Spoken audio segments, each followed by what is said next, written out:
up. As we look at 532, more optimization problems, we wanted to warm up with a problem, kind of discussing our strategies from yesterday.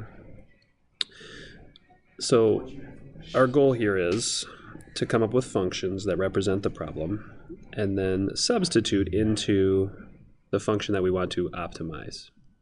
So we've got to read our problems correctly and then come up with the right functions. So this problem looks simple enough. Which point on the graph of y equals the square root of x is closest to the point 7, 0? So we want to optimize closest. So we really want to use the distance formula.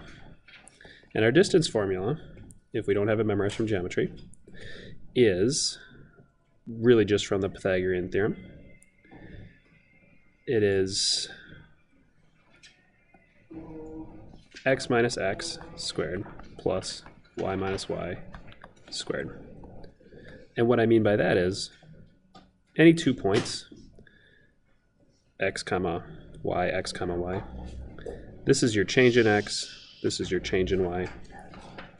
So really we could think about that as change in x squared, change in y squared. So that's our distance formula. I think that's going to help us with the closest part of this problem. Let's sketch our graph. Y equals square root of x and the point 7, 0. 7, 0. Now, kind of a common mistake on this one is just to say that it's the straight line going up. And that's not bad thinking, but I think it could also be, maybe here. So we'd really like to find this x comma y that ends up being the shortest point there. So as we look at this, we are looking for an x comma y. And we need that x comma y to be closest to 7, 0. So the distance from x to 7, usually we'll write that as x minus 7. And the distance from y to 0, that's my distance. Now your question is, we want to optimize that. And we have to do some substituting. So we don't want to have an x and a y in any equation, or two different letters. So is there some substitution I can make? I know that y equals the square root of x, so I can actually put that right there. So now my function is going to be x minus 7 squared plus square root of x squared. Then I can start doing some simplifying. X squared minus 14x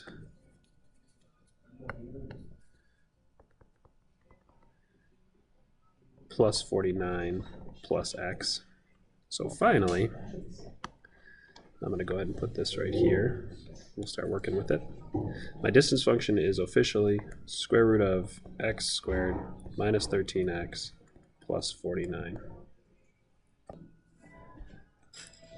So with our calculator, we can totally graph this. And that graph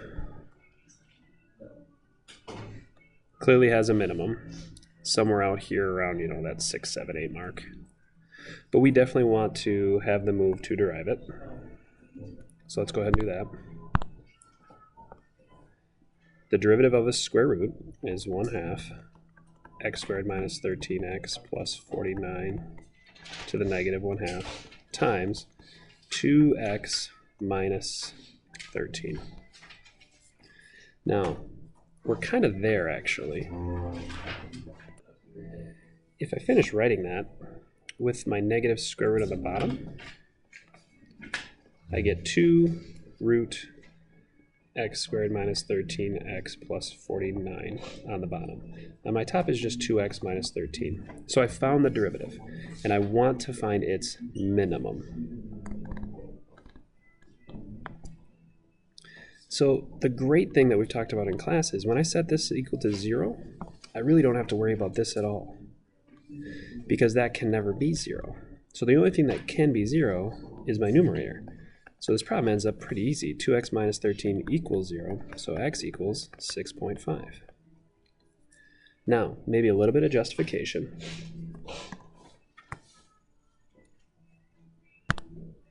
Draw our number line.